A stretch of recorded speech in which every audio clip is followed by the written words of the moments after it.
Captain Jack Mason stood on the observation deck of the starship Defiant, his eyes fixed on the strange metallic object floating near Mars. It wasn't much bigger than a small car, but its smooth silver surface reflected the distant sunlight in an unnatural way. The object had appeared on their scanners only hours ago, moving with precise, controlled movements that no natural space debris could manage. "What do you think it is, Captain?" asked Lisa Nguyen, the ship's science officer, as she joined him at the viewport. "Whatever it is, it's not one of ours," Jack replied, his voice low with concern. "And it's watching us." Lisa checked her tablet, displaying the object's trajectory. "It's been maintaining orbit just outside Mars's gravity well for at least 12 hours. Our sensors indicate active scanning technology." Jack turned to his communications officer. "Alert Earth Command. Tell them we've encountered a possible extraterrestrial surveillance device." Within minutes, the Defiant received new orders. Capture the probe and bring it aboard for analysis. The mission was delicate. Any mistake could destroy valuable evidence or, worse, trigger some unknown defense mechanism. Jack dispatched a small team in a shuttlecraft with specialized containment equipment. He watched anxiously from the command deck as they approached the alien object. "Containment field active," reported the shuttle pilot. "We're moving in." The probe made no attempt to escape as the team enclosed it in the energy field. It seemed almost cooperative. This worried Jack more than if it had tried to flee. Hours later, the probe sat in the Defiant's secured laboratory. Lisa and her team worked tirelessly to understand its technology without triggering any hidden protocols. "Captain, you need to see this," Lisa called, her voice tight with urgency. Jack entered the lab to find his science team gathered around a holographic display showing strange symbols flowing across the screen. "We've accessed its data storage," Lisa explained. "It's been collecting information about Earth, our population centers, military capabilities, resource usage, technological developments. But that's not the concerning part." She tapped a few keys, bringing up a new set of symbols. "We found this embedded in its programming, a kind of tag or classification. Our linguistics AI has been working on it and, Jack prompted when she hesitated.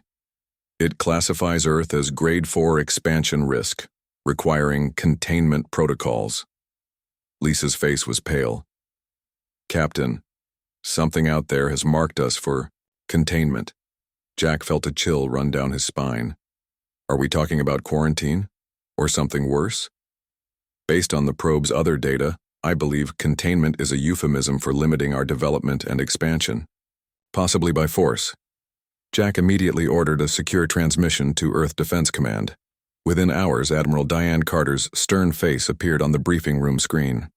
"You're certain about this translation, Science Officer Nguyen?" the Admiral asked. "Yes, ma'am. The probe contains detailed assessments of human technology, with particular focus on our recent faster-than-light drive tests. It appears we've tripped some kind of threshold that marked us as a potential threat." The Admiral's expression hardened. "Captain Mason, bring that probe to Earth immediately. Full security protocols. I'm calling an emergency meeting of the Defense Council." "Do we know who sent it?" Jack asked. "The probe's data mentions something called the Conclave, apparently a coalition of advanced species that monitor developing civilizations," Lisa explained. "From what we can tell, they believe humanity is advancing too rapidly for their comfort." As the Defiant changed course for Earth, Jack returned to the observation deck. The stars looked different now. Not a frontier of opportunity, but a darkness filled with unseen watchers. "They think we need containing," he murmured to himself. "They have no idea what they've just awakened." Ambassador John Rivera adjusted, his formal diplomatic uniform as the transport shuttle docked with the massive alien station. After 3 months of tense communications following the discovery of the probe, Earth had finally secured this meeting with representatives of the Conclave. John had been chosen to lead the diplomatic mission due to his calm demeanor and experience with first contact scenarios. "Remember," he told his small team, "we're here to listen as much as to speak. We need to understand their concerns before we can address them." The airlock cycled open to reveal a vast, circular chamber designed to accommodate various species. In the center stood 3 aliens of different species. The tallest, a blue-skinned humanoid with 4 arms and iridescent scales, stepped forward. I am Zelthar of the Arabian Empire, Senior Overseer for the Conclave's Developmental Species Division, it said through a translator device. These are my colleagues from the Multarian Collective and the Zun Hierarchy. John bowed slightly. Ambassador John Rivera of Earth, we appreciate this opportunity for dialogue. The meeting began cordially enough, with exchanges of formal greetings and cultural pleasantries. But the atmosphere shifted when John raised the issue of the surveillance probe. We were concerned to discover our civilization has been classified as requiring containment, John said carefully. We hope to understand what this means and address any concerns you might have about humanity. Zelthar's upper arms folded across his chest. Your species has progressed from primitive combustion engines to rudimentary faster-than-light travel in less than 3 centuries. This rate of advancement is concerning. Technological innovation is part of our nature, John replied. Surely, that alone isn't cause for alarm. The Multarian, a creature resembling a giant mantis, clicked its mandibles. History has shown that rapidly advancing species often expand aggressively, destabilizing established galactic territories. We have no hostile intentions, John assured them. Humanity seeks peaceful exploration and exchange of knowledge.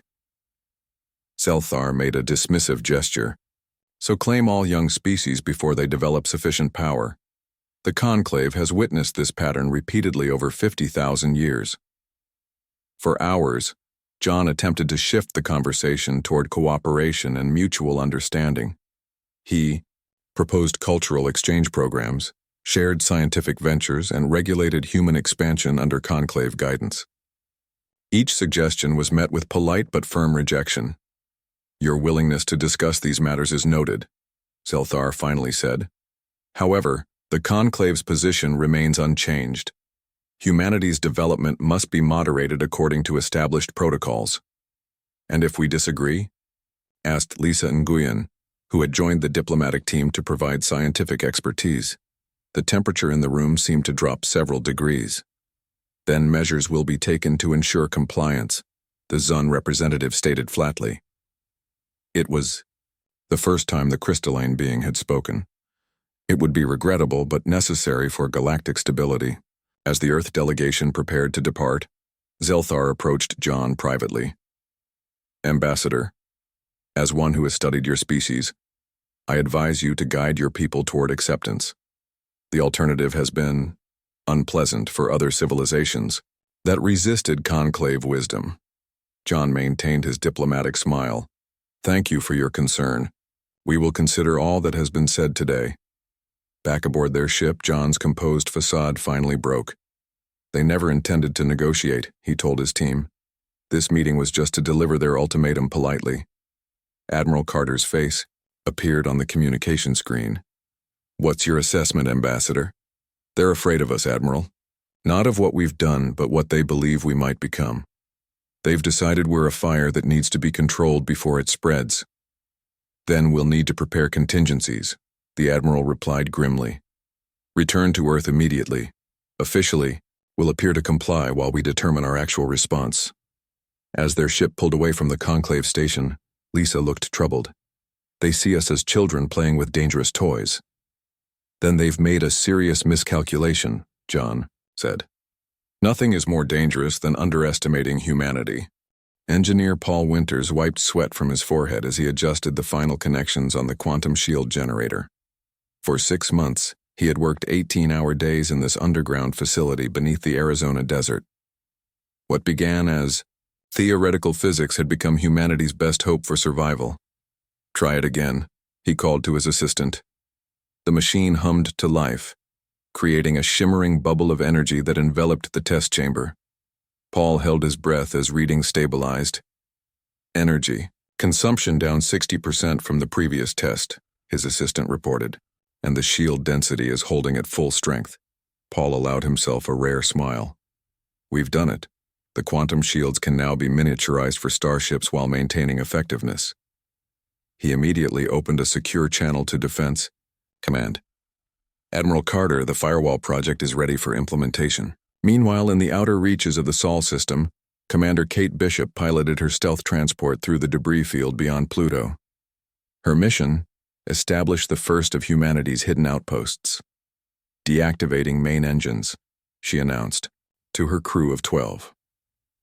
Switching to silent running.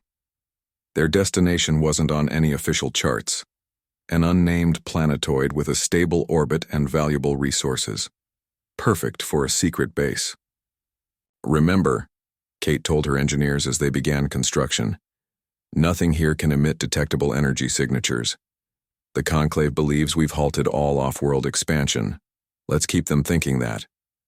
This outpost was just one of 20, being established through Operation Firebreak, humanity's insurance policy. If Earth fell, these hidden colonies would ensure human survival. While Earth officially showed compliance with Conclave restrictions, these secret preparations continued at a frantic pace. Ships were retrofitted with new stealth systems. Military personnel trained for space combat scenarios. Scientists developed weapons capable of penetrating alien defenses.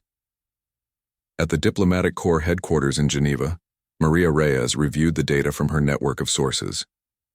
As Earth's foremost first contact specialist, she had spent months building relationships with lower-level Conclave representatives. "Admiral, I found something interesting," she reported during a secure meeting. "The Conclave isn't as unified as they want us to believe.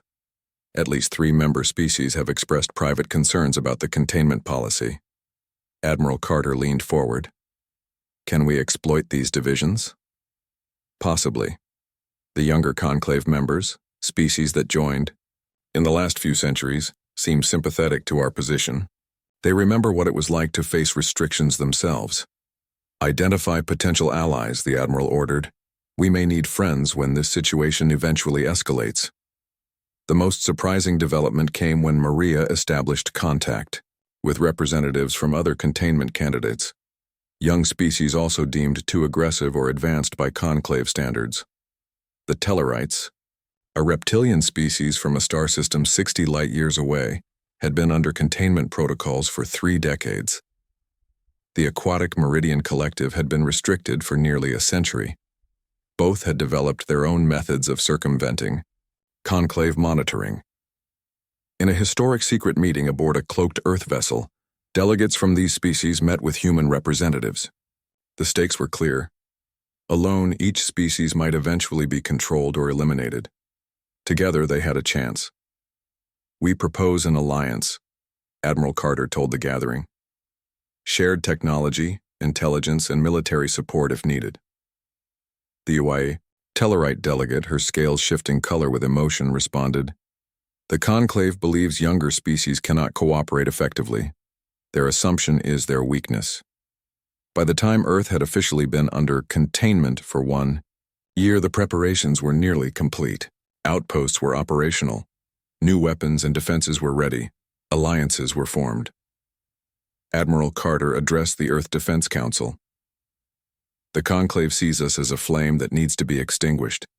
They don't realize that suppressing a fire incorrectly only causes it to spread in unexpected ways. When they finally move against us, we'll be ready." What the Conclave intended as Earth's quiet submission was becoming the catalyst for something unprecedented. A coalition of younger species united against the old order of the galaxy. Lieutenant Sam Foster stared in disbelief at his sensor screens. The Neptune research station's proximity alarms were blaring, and what he saw made his blood run cold. Dozens of ships, sleek, predatory vessels unlike anything in Earth's fleet, had appeared from nowhere and were moving toward Neptune's orbit.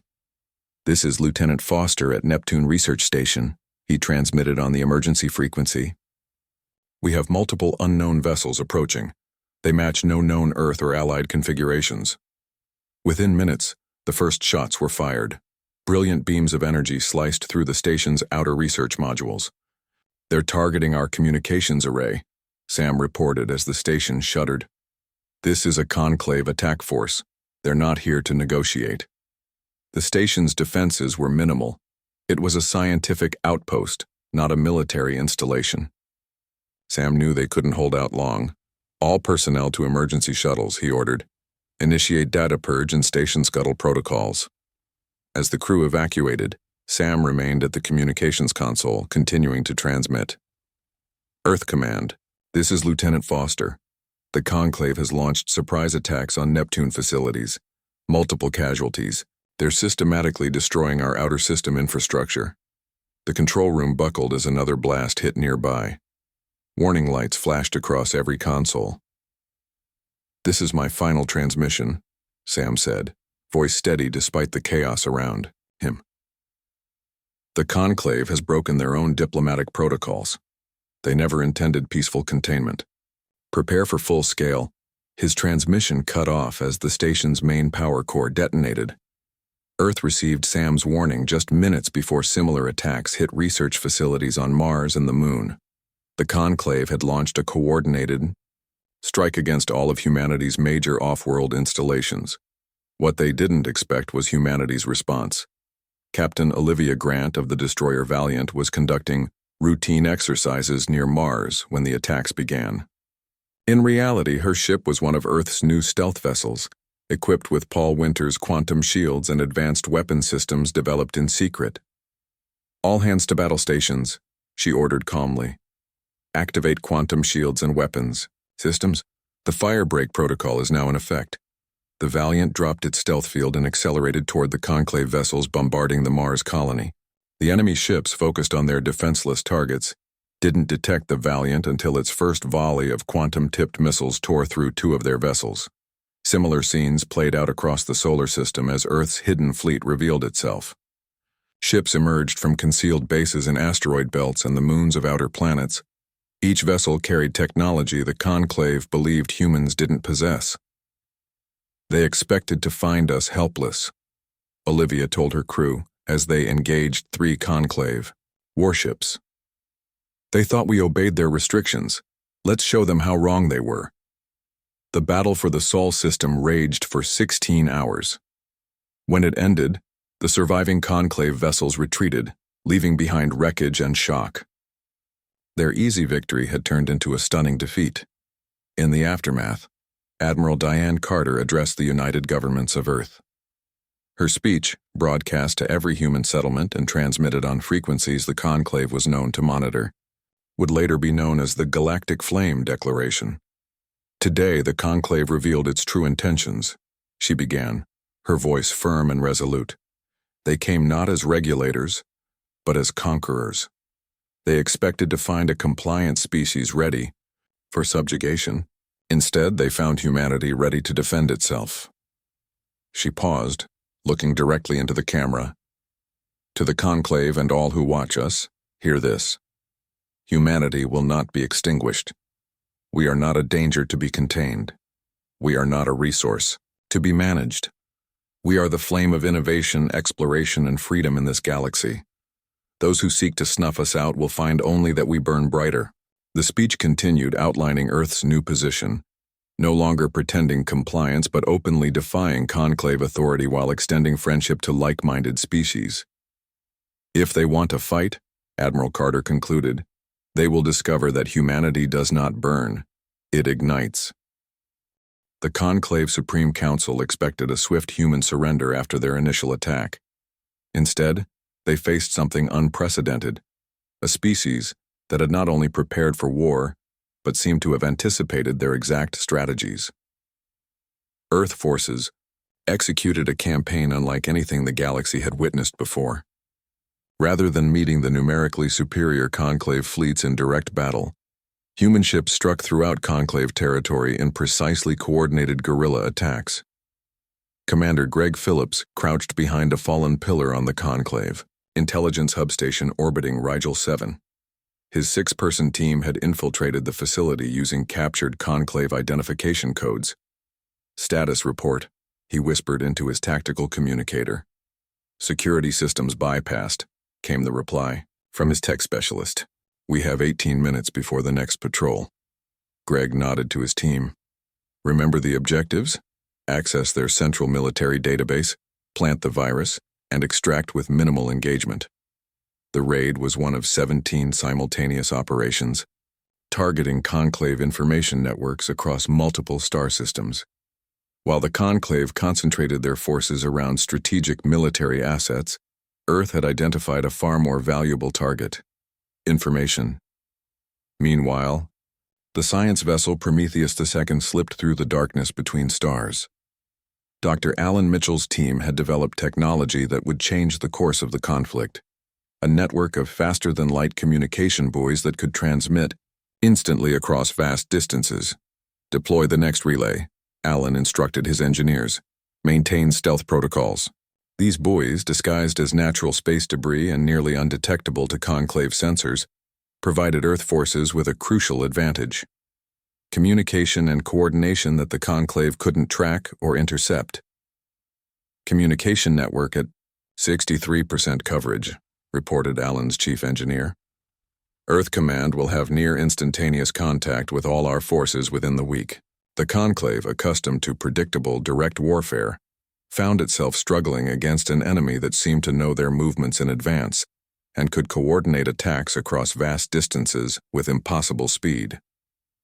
Captain Olivia Grant, now commanding a full battle group of 6 ships, led a daring raid on a major conclave supply depot. Her vessels, upgraded with enhanced stealth technology, were classified as Firefly ships: small, nimble, and nearly impossible to detect until they struck. Target their fuel processing facilities, she ordered. Minimal crew casualties, maximum infrastructure damage. The Firefly ships materialized from the darkness, struck with precise quantum weaponry, and vanished before the station's defense forces could organize a meaningful response. Within minutes, the massive depot was crippled without a single building, being destroyed. The conclave can't fight if they can't fuel their ships, Olivia told her crew as they slipped away, and they can't catch what they can't see. The most crucial mission fell to Lieutenant Julia Winters. Her team infiltrated the conclave's central military planning facility, disguised as maintenance workers on a captured transport. We're approaching the Central Data Core, Julia reported to Earth Command. Beginning download of fleet deployment information. As her team worked, a security alert sounded. They had been discovered. The data is only 60% transferred, her technician reported urgently. Julia made a split-second decision. Get to the extraction point, I'll complete the download and follow. But as her team escaped, Julia found herself surrounded by conclave security forces. She barricaded herself in the data center, continuing the transmission as enemy troops attempted to break through. Download at 95%, she reported, her voice calm despite the pounding at the door. Admiral Carter, this information will show every conclave military asset in the sector. Use it well. The door began to glow red as cutting tools. Slice through. Transfer complete, Julia said. With her final action, she activated the self-destruct sequence on the data terminal, ensuring the conclave couldn't trace where the information had been sent. Admiral Carter received the full transmission at Earth Command. Julia's sacrifice provided Earth with the complete strategic picture of conclave forces, information that would prove invaluable in the next phase of humanity's resistance. They thought they were hunting us, Admiral Carter told her commanders as they reviewed the stolen data. They didn't realize we've been laying a trap. Major Nicole Howard stood on the bridge of the assault carrier Intrepid, watching as the HFY massive ship emerged from hyperspace alongside 30 other Earth vessels. For months, humanity had been fighting a guerrilla war against the conclave, but today marked the beginning of something entirely different. All ships report ready, Major, her tactical officer announced. The Phoenix Initiative is officially activated. Nicole nodded. Transmit the synchronized attack codes to all fleet elements. It's time to show the conclave what they're really facing. Across 12 star systems, Earth forces suddenly appeared from hiding. Colonies that the conclave never knew existed revealed massive defense installations. Military bases constructed in secret over the past 18 months powered up their weapons. Ships emerged from camouflaged docks within asteroid fields and gas giant atmospheres. The Phoenix Initiative, named for the mythical bird that rises from ashes, was humanity's grand revelation. What the conclave believed to be a desperate resistance from a single homeworld was actually a coordinated military force, spread across a carefully hidden network.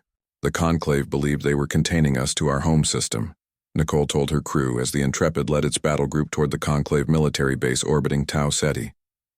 Today, they learn how wrong they were. The simultaneous attacks caught the Conclave completely unprepared. Their forces, spread thin trying to blockade Earth, couldn't respond effectively to assaults on multiple fronts. At Tau Ceti, Nicole's battle group engaged the Conclave's regional headquarters. Earth ships executed complex maneuvers that confused the Conclave targeting systems, while their quantum shields absorbed damage that would have destroyed conventional vessels.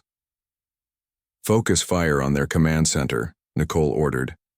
"Remember the objective. We want surrender, not destruction."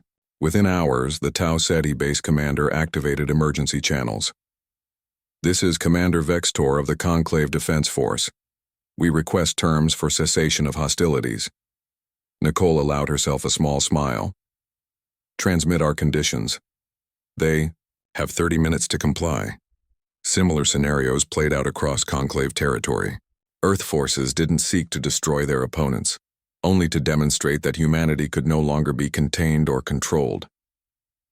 The most surprising development came when Captain Ryan Wilson, commanding the Earth cruiser Resolute, detected an unusual communication while engaging Conclave forces near Epsilon Indi. "Major Howard, we're receiving a tight beam transmission on a restricted frequency," he reported. "It's from a Conclave vessel, but the encryption doesn't match their military protocols." When decoded, the message was extraordinary. "Attention Earth forces. This is Ambassador Kaleth of the Trelax delegation. We wish to discuss separate terms and potential alliance." The Trelax, one of the newer species in the Conclave, had watched humanity's resistance with growing admiration. They too had chafed under the elder species restrictions. Now they saw an opportunity to break free. Captain Wilson was authorized to meet with Kaleth on neutral ground, a small, uninhabited moon. The reptilian ambassador wasted no time on diplomatic niceties.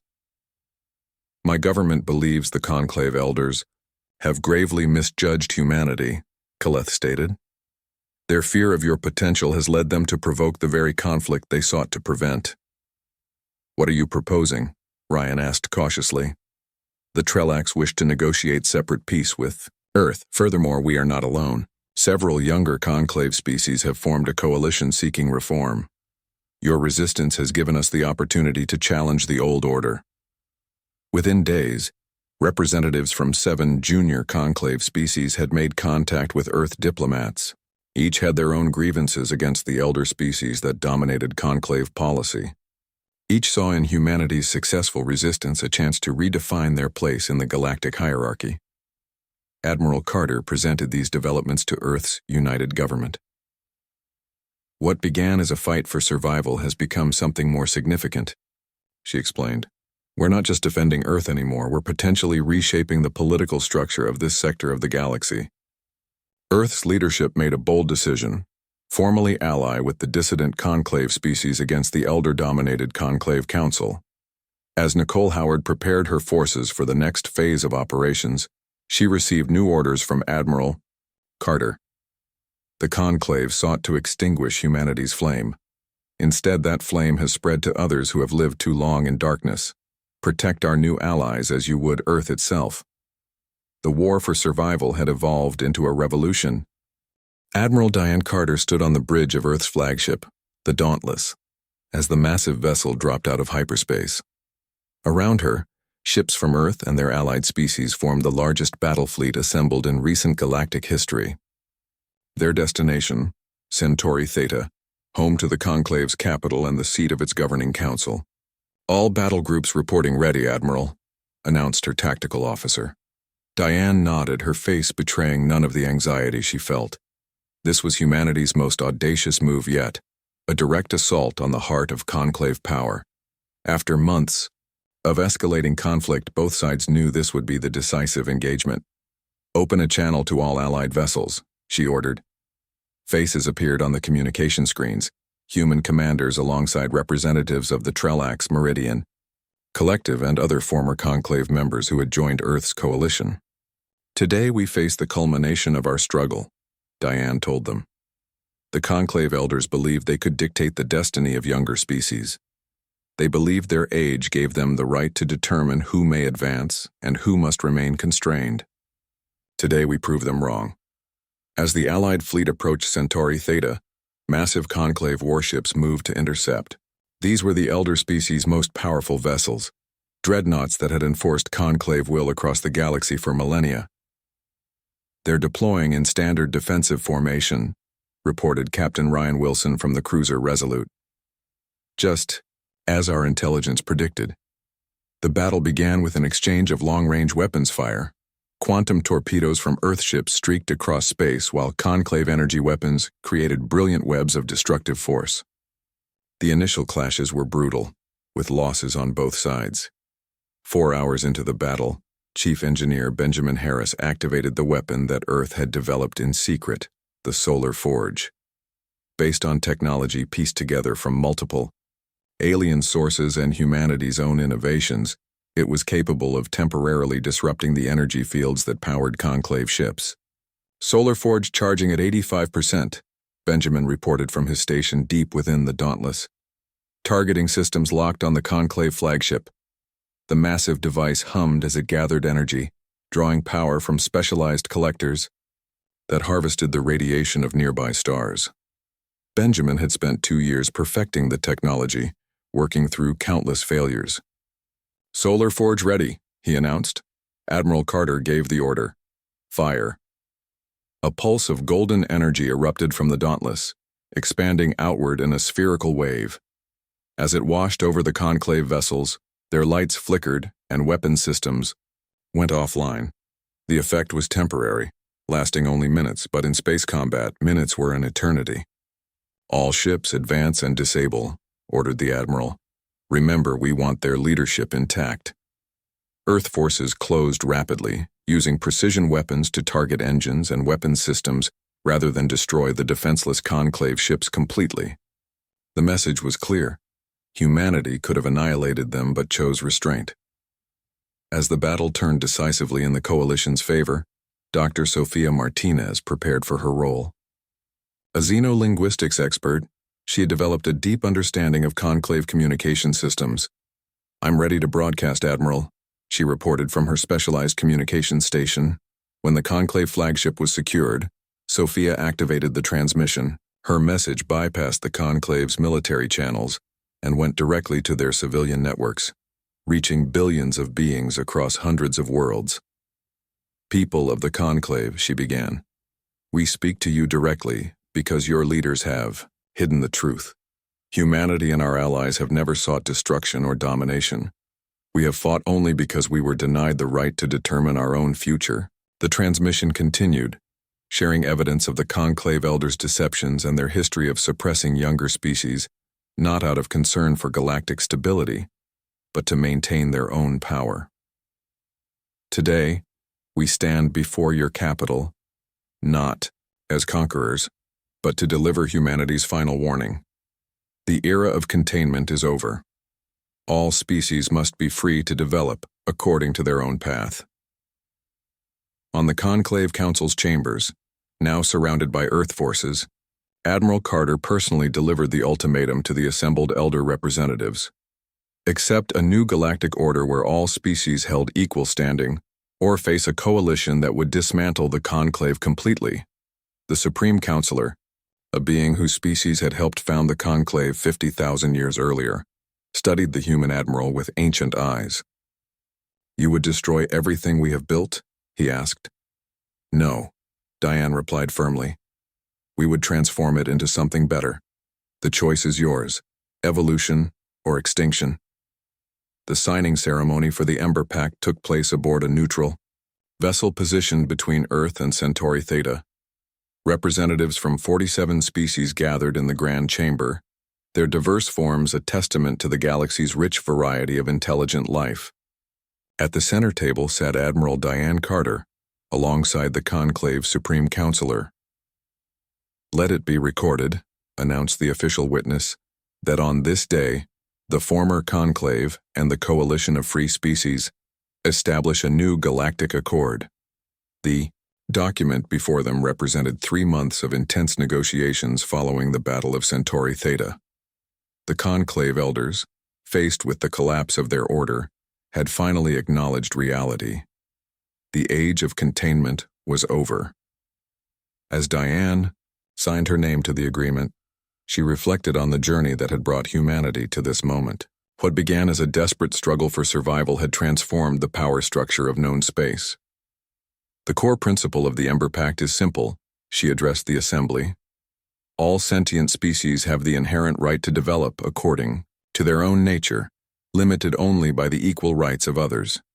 No civilization may impose artificial constraints on another's growth. The Supreme Counselor added his own mark to the document. Though defeated, the elder species had secured favorable terms that protected their existing territories and cultural autonomy. In exchange, they surrendered their role as galactic regulators. We acknowledge that our fear of change led us to actions that created the very conflict we sought to prevent, the ancient being stated.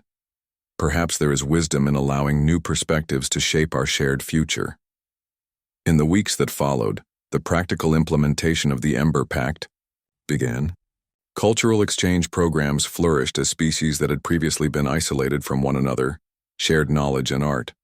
Scientific cooperation led to breakthroughs that benefited all members of the new coalition. Captain Jack Mason, whose discovery of the alien probe had sparked humanity's resistance, now found himself commanding a very different mission. The Defiant had been refitted as an exploration vessel, with a crew composed of humans and former Conclave species. Entering orbit around the uncharted world, announced his navigator, a Trelax female named Kira. Jack turned to his science officer, Lisa Nguyen, who had remained by his side throughout the conflict. What do we know about this planet? Preliminary scans indicate a pre-industrial civilization, Lisa replied, studying her instruments. They appear to be at a development stage similar to Earth's Renaissance period. This mission represented everything the Ember Pact stood for: cooperative exploration with strict protocols to prevent interference with developing worlds. No species would face the threat of containment again, but all had agreed to ethical guidelines for contact with emerging civilizations. On Earth, the changes were equally profound. Cities hosted alien visitors and embassies. Universities incorporated knowledge from civilizations thousands of years more advanced than humanity. Earth's rapid technological development accelerated further, with access to the galactic community's scientific achievements. Yet Earth maintained its unique approach to innovation that had alarmed the Conclave in the first place. Humans continued to experiment, question, and combine ideas in ways that more established species found surprising and occasionally unsettling.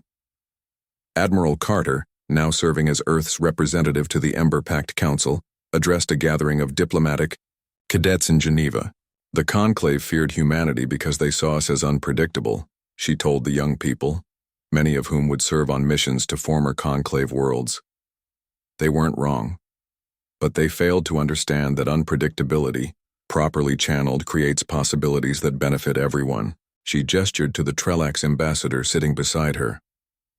Our former adversaries now recognize that galactic stability doesn't require suppression of difference. It requires embracing the unique contributions each species brings to our shared civilization. As the ceremony concluded, Jack Mason and Lisa Nguyen stood on the observation deck of the Defiant, watching the sunrise over the uncharted world below. Do you think they'll join us out here someday? Lisa asked, nodding toward the planet. If they choose to, Jack replied. That's the point of everything we fought for. The right of every species to find their own path to the stars. He smiled, as he recalled Admiral Carter's final words in her speech to the Conclave Council. We are not a flame to be feared and contained. We are the light that illuminates new possibilities for all who wish to see them.